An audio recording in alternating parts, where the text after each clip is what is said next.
আমাদের ছিল ধুলো কাদা মাখা একখানা ছোট গ্রাম।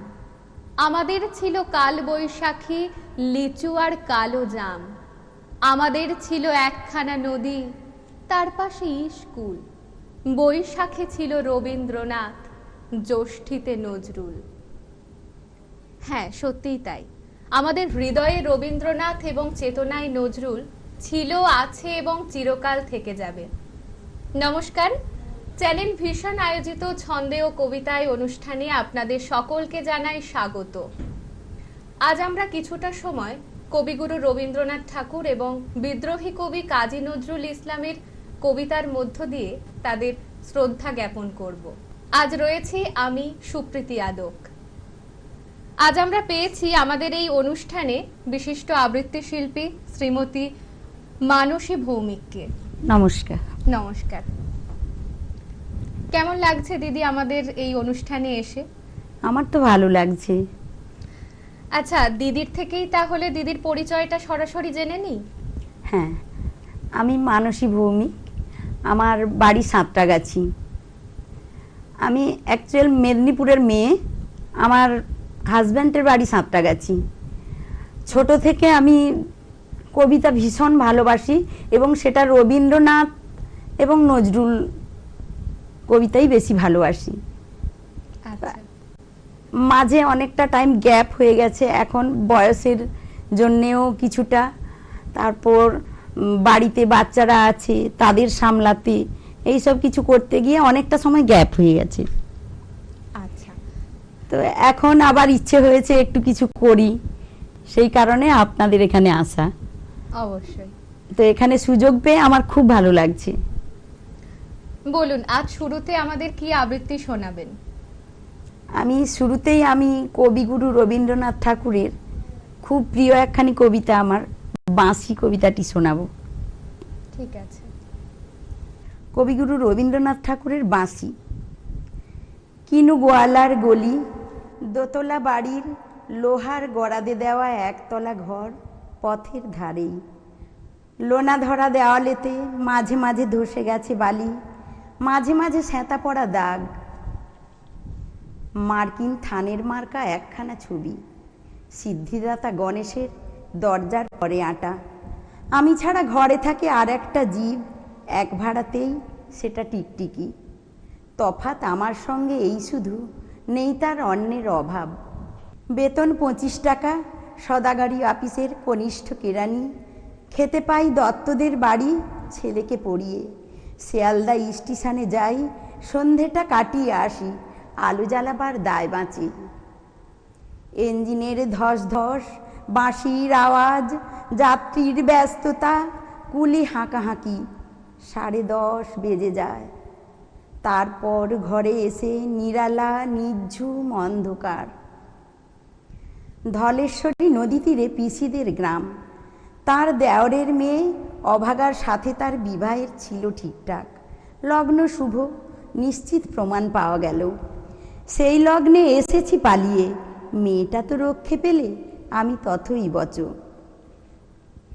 ঘরেতে এলো না সে তো, মনে তার নিত্য আসা যাওয়া। পরনে ঢাকাই শাড়ি, কপালে সিঁদুর। বর্ষা ঘন ঘোর, ট্রামের খরচা বাড়ে, মাঝে মাঝে মাইনেও কাটা যায়। গলিটার কোণে কোণে জমে ওঠে, পচে ওঠে আমের খোসাও আঁটি, কাঁটালের ভুতি, মাছের কানকা, মরা বেড়ালের ছানা, ছাইপাশ আরও কত কি যে। ছাতার অবস্থাখানা জরিমানা দেওয়া মাইনের মতো, বহু ছিদ্র তার। আপিসের সাজ গোপীকান্ত গোসাইয়ের মনটা যেমন সর্বদাই রসসিক্ত থাকে। বাদলের কালো ছায়া স্যাঁতসেঁতে ঘরটাতে, ঢুকে কলে পড়া জন্তুর মতন, মূর্ছায় অসাড়। দিনরাত মনে হয় কোন আধমরা জগতের সঙ্গে যেন আষ্ঠে পৃষ্ঠে বাঁধা পড়ে আছি। গলির মোড়েই থাকে কান্তবাবু, যত্নে পাট করা লম্বা চুল, বড় বড় চোখ, শৌখিন মেজাজ। কর্নেট বাজানো তার শখ। মাঝে মাঝে সুর জেগে ওঠে এ গলির বীভৎস বাতাসে। কখনো গভীর রাতে, ভোরবেলা আধো অন্ধকারে, কখনো বৈকালে ঝিকিমিকি আলোয় ছায়ায়। হঠাৎ সন্ধ্যায় সিন্ধু বারো আয় লাগে তান, সমস্ত আকাশে বাজে অনাদিকালের বিরহ বেদনা। তখনই মুহূর্তে ধরা পড়ে এ গলিটা ঘোর মিছে, দুর্বিষহ মাতালের প্রলাপের মতো। হঠাৎ খবর পাই মনে আকবর বাদশার সঙ্গে হরিপদ কেরানির কোনো ভেদ নেই। বাঁশির করুণ ডাকবে ছেঁড়া ছাতার আজছত্র মিলে চলে গেছে এক বৈকুণ্ঠের দিকে। এ গান যেখানে সত্য অনন্ত গোধূলি লগ্নে, সেইখানে বই চলে ধলেশ্বরী তীরে তমালের ঘন ছায়া আঙিনাতে। সে আছে অপেক্ষা করে, তার পরনে ঢাকাই শাড়ি, কপালে সিঁদুর। বাহ, খুব সুন্দর, খুব সুন্দর একটি আবৃত্তি আমরা শুনলাম। আচ্ছা দিদি, আপনার এই যে কবিতার প্রতি ভালোবাসা, সেটা কি খুব ছোটবেলা থেকে? খুব ছোট থেকে ভীষণ ভালোবাসতাম। প্রথম হাতে খড়ি আমার মায়ের কাছ থেকে। আচ্ছা। তারপরে আমার স্কুল টিচার হেডমাস্টার আমার সঙ্গে ছিলেন পূর্ণানন্দ মাইতি, ওনার কাছ থেকে গাইড পেয়েছি আমি। আচ্ছা আচ্ছা, মানে স্কুল জীবন থেকেই আপনার হ্যাঁ, কবিতাকে নিয়ে পথ চলা শুরু। আচ্ছা। ভীষণ ভালোবাসতাম আমি কবিতা করতে। তো বিয়ের পর থেকে কিছুদিন করেছিলাম, তারপর থেকে আমার দুটো ছেলেরা আস্তে আস্তে ওদের পড়াশোনার মধ্যে ইনভলভ হতে ওখানে আমি গ্যাপ হয়ে গেল আমার ওখানে কিছু। তো তখন থেকে আর করতে পারলাম না ঠিকঠাকভাবে, খুব মন খারাপ হতো, পারছি না। তা তো হবেই, ভালোবাসার জায়গা থেকে। হ্যাঁ, ছোট থেকে খুব মানে ইচ্ছে ছিল যে আমি শেষ পর্যন্ত কিছু করি না করি এটা আমি করে যাব। মাঝে সেইটা আর হয়নি, এখন শুরু করছি আপনাদের এখানে এসে, ভালো লাগছে। সেই জন্য যদি পারি কিছু করতে, আপনাদের কিছু শোনাতে পারি, আমার ভালো লাগবে। এর পরবর্তী কি আবৃত্তি শোনাবেন আমাদের? আমি রবীন্দ্রনাথেরই আর একটা আবৃত্তি শোনাচ্ছি, সেটাও আমার খুব পছন্দের আবৃত্তি। আচ্ছা। কবিগুরু রবীন্দ্রনাথের শ্যামলী থেকে নেওয়া আমি কবিতাটি। আমারই চেতনার রঙে পান্না হলো সবুজ, চুনি উঠল রাঙা হয়ে, আমি চোখ মেললুম আকাশে, জ্বলে উঠল আলো পূবে পশ্চিমে। গোলাপের দিকে চেয়ে বললুম সুন্দর সুন্দর হলো সে। তুমি বলবে এ যে তত্ত্ব কথা, এ কবির বাণী নয়। আমি বলবো এ সত্য, তাই এ কাব্য। এ আমার অহংকার, অহংকার সমস্ত মানুষের হয়ে। মানুষের অহংকার পটেই বিশ্বকর্মার বিশ্বশিল্প। তত্ত্বজ্ঞানী জপ করেছেন নিঃশ্বাসে প্রশ্বাসে, না না না, না পান্না, না চুনি, না আলো, না গোলাপ, না আমি, না তুমি। ওদিকে অসীম যিনি, তিনি স্বয়ং করেছেন সাধনা মানুষের সীমানায়, তাকেই বলে আমি। সেই আমির গহনে আলো আধারের ঘটল সঙ্গম, দেখা দিল রূপ, জেগে উঠল রস, না কখন ফুটে উঠে হলো হাঁ, মায়ার মন্ত্রে, রেখায় রঙে, সুখে দুঃখে। একে বলো না তত্ত্ব। আমার মন হয়েছে পুলকিত বিশ্ব আমির রচনার আসরে, হাতে নিয়ে তুলি, পাত্রে নিয়ে রং। পণ্ডিত বলেছেন বুড়ো চন্দ্রটা নিষ্ঠুর, চতুর হাসি তার, মৃত্যুদূতের মতো গুঁড়ি মেরে আসছে পৃথিবীর পাঁজরের কাছে। একদিন দেবে চরম টান তার সাগরে পর্বতে, মর্তলোকে মহাকালের নূতন খাতায় পাতা জুড়ে নামবে একটা শূন্য, গিলে ফেলবে দিন রাতের জমা খরচ, মানুষের কীর্তি হারাবে অমরতার ভান, তার ইতিহাসে লেপে দেবে অনন্ত রাত্রির কালি। মানুষের যাবার দিনের চোখ বিশ্ব থেকে নিকিয়ে নেবে রং, মানুষের যাবার দিনের মন ছানিয়ে নেবে রস। শক্তির কম্পন চলবে আকাশে আকাশে, জ্বলবে না কোথাও আলো। বিনাহীন সবাই যন্ত্রীর আঙুল নাচবে, বাজবে না সুর। সেদিন কবিত্বহীন বিধাতা একা রবেন বসে নীলিমাহীন আকাশে, ব্যক্তিত্ব হারা অস্তিত্বের গণিতত্ত্ব নিয়ে। তখন বিরাট বিশ্বভুবনে দূরে দূরান্তে অনন্ত অসংখ্য লোকে লোকান্তরে এ বাণী ধ্বনিত হবে না কোনোখানে, তুমি সুন্দর, আমি ভালোবাসি। বিধাতা কি আবার বসবেন সাধনা করতে, যুগান্তর ধরে প্রলয় সন্ধ্যায় জপ করবেন, কথা কও, কথা কও, বলবেন বলো তুমি সুন্দর, বলবেন বলো আমি ভালোবাসি। খুব সুন্দর, অনবদ্য। এই বয়সে Thank এসেও you. এত ধন্যবাদ, ভালো যে ম্যাডাম। আবৃত্তি করছেন, এটা খুব ভালো লাগছে। আচ্ছা মানসীদি, আপনার জীবনে সব থেকে বেশি মানে স্মরণীয় মুহূর্ত কোনটি? স্মরণীয় মুহূর্ত আমার বাবার সঙ্গে কলকাতায় আসা। আমি তো মেদিনীপুরের মেয়ে, মেদিনীপুর থেকে অনেক ছোটবেলায় বাবার সঙ্গে কলকাতায় এসেছিলাম। ট্রেনে উঠে ওই যে আসা, ওর মধ্যে কি ভীষণ আনন্দ ছিল সেটা মনে বলে বোঝানো যাবে না। ট্রেনে আসার সময় পুরো দাঁড়িয়ে এলাম হাওড়া স্টেশন, বাবা বসতে বললেন কিন্তু বসিনি আমি, দাঁড়িয়ে দাঁড়িয়ে সেই গান করতে করতে নাচতে নাচতে, খুব ছোট তো তখন 10-12 বছর বয়স, তাও খুব ছোট নয়, তখনই বাবার সঙ্গে মানে এসেছিলাম। কলকাতা যাওয়ার যে আনন্দ, আনন্দ, সেইটা হ্যাঁ, উপভোগ করছিলেন ভীষণ একদম। উপভোগ করছিলাম আমি। আচ্ছা আচ্ছা, আপনার রবীন্দ্রনাথ ঠাকুরের কোন কবিতাটি সব থেকে বেশি ভালো লাগে? আমার রবীন্দ্রনাথ ঠাকুরের শ্যামলী থেকে নেওয়াই একটা কবিতা, হঠাৎ দেখা। শোনাবেন এখন আমাদের? হ্যাঁ শোনাবো। আমি তো এখন এই বয়সের কারণেই হোক যাই হোক, মেমোরি লস 50+ হয়ে গেছে, তো মনে রাখতে পারি না এত, হ্যাঁ। আমি দেখেই বলছি। অবশ্যই অবশ্যই। কবিগুরু রবীন্দ্রনাথের শ্যামলী থেকে নেওয়া হঠাৎ দেখা। রেলগাড়ির কামরায় হঠাৎ দেখা, ভাবিনি সম্ভব হবে কোনো দিন। আগে ওকে বারবার দেখেছি লাল রঙের শাড়িতে, ডালিম ফুলের মতো রাঙা, আজ পরেছে কালো রেশমের কাপড়, আঁচল তুলেছে মাথায়, দোলন চাপার মতো চিকন গোর মুখখানি ঘিরে।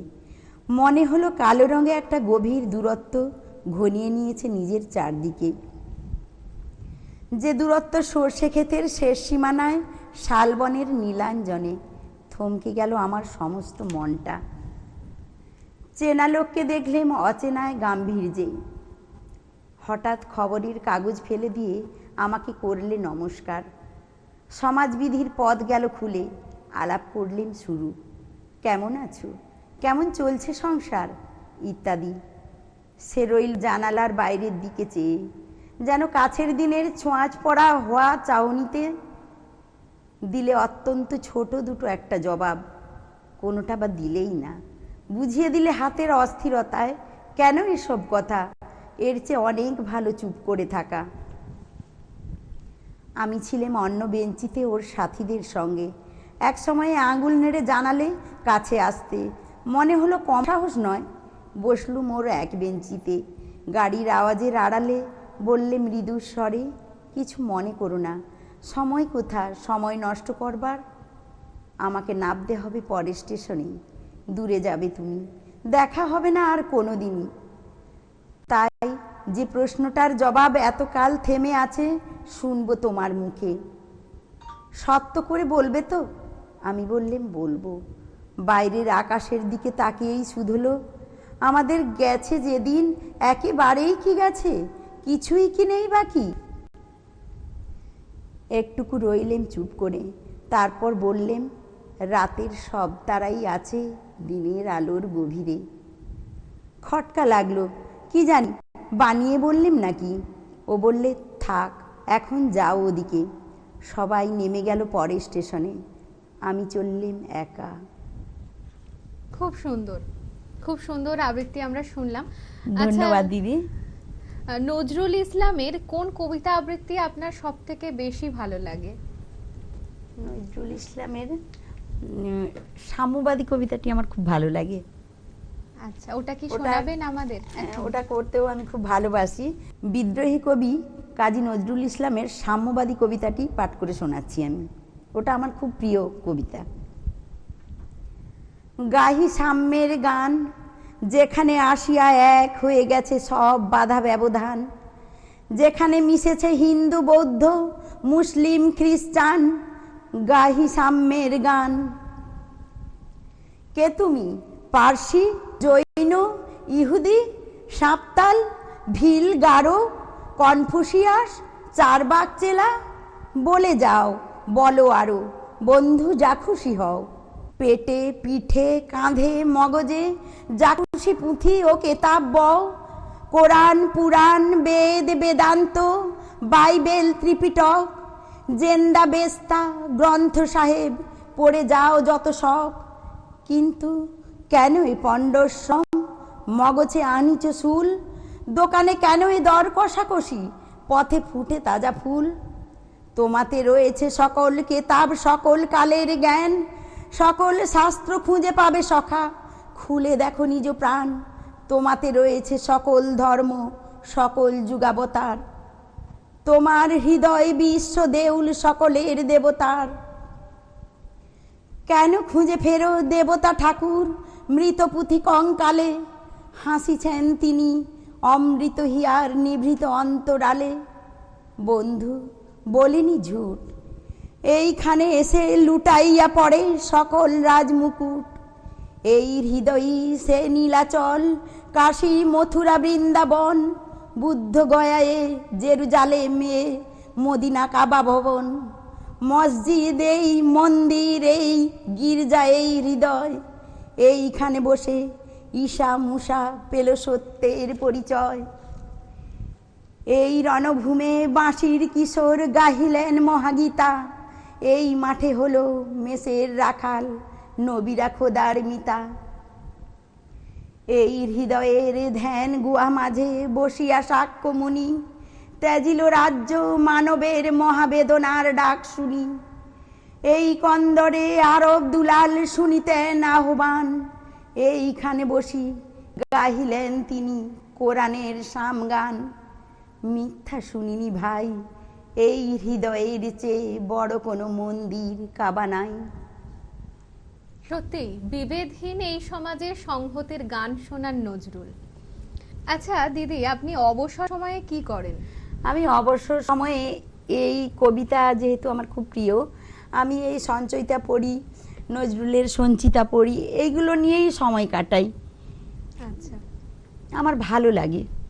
আচ্ছা, কবিতা আবৃত্তি ছাড়া আর কি করেন মানে অবসর সময়ে?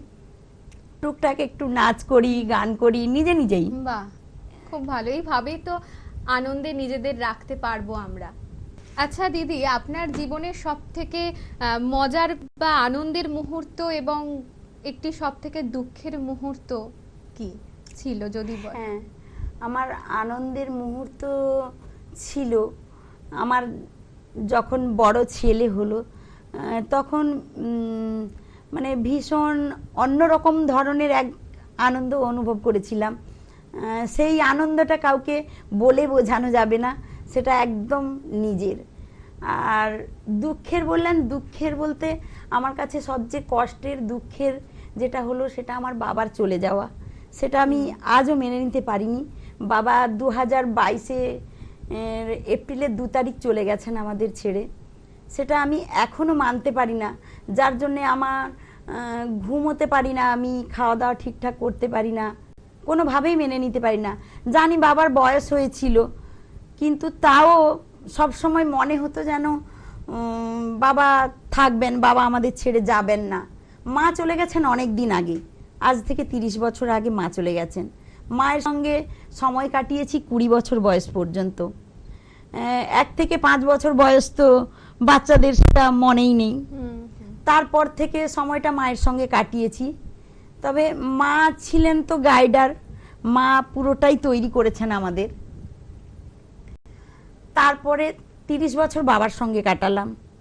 এবার 30 এবং 20, 50 বছর বাবার সঙ্গে কাটানো, তারপরে বাবার এই চলে যাওয়াটা কিছুতেই মানতে পারছি না। আচ্ছা দিদি, সংসারের যে বিভিন্ন কাজকর্মের মাঝেও কিভাবে আবৃত্তিকে সময় দেন? কাজকর্মের মাঝে বলতে এমনিতে বাড়িতে লোকজন আছে, রান্না বান্না করে, বাড়ির কাজবাজগুলো করে, তো সেই টাইমগুলো আমি এই কবিতার মাঝে লাগাই। আচ্ছা দিদি, আমাদের কি শোনাবেন? আমি রবীন্দ্রনাথ ঠাকুরেরই একটি কবিতা শোনাই তাহলে। হ্যাঁ অবশ্যই। ঠিক আছে, কবিগুরু রবীন্দ্রনাথ ঠাকুরের প্রাণ কবিতাটি বলছি। মরিতে চাহি না আমি সুন্দর ভুবনে, মানবের মাঝে আমি বাঁচিবারে চাই। এই সূর্য করে এই পুষ্পিত কাননে, জীবন্ত হৃদয় মাঝে যদি স্থান পাই। ধরায় প্রাণের খেলা চিরতরঙ্গিত, বিরহ মিলন কত হাসি অশ্রুময়, মানবের সুখে দুঃখে গাঁথিয়া সঙ্গীত, যদি গো রচিতে পারি অমর আলোয়, তা যদি না পারি তবে বাঁচি যতকাল, তোমাদেরই মাঝখানে লোভী যেন ঠাঁই, তোমরা তুলিবে বলে সকাল বিকাল, নব নব সঙ্গীতের কুসুম ফুটাই, হাসি মুখে নিয়ে ফুল তারপরে হায়, ফেলে দিও ফুল যদি সে ফুল শুকায়। অসাধারণ, খুব সুন্দর সময়ের মধ্য দিয়ে আমরা যাচ্ছিলাম এতক্ষণ, কিন্তু সময় তো আর থেমে থাকে না, তাই এখানেই আমাদের আজকের অনুষ্ঠানটি শেষ করছি। আমি এখন শ্রীমতী মানসী ভৌমিকের হাতে তুলে দেব সম্মাননা পত্রটি এবং একটি স্মারক তুলে দিচ্ছি। আপনারাও যদি নিজেদের প্রতিভাকে আমাদের মাধ্যমে তুলে ধরতে চান, তাহলে যোগাযোগ করুন 9836257725 এই নম্বরে। ধন্যবাদ, নমস্কার।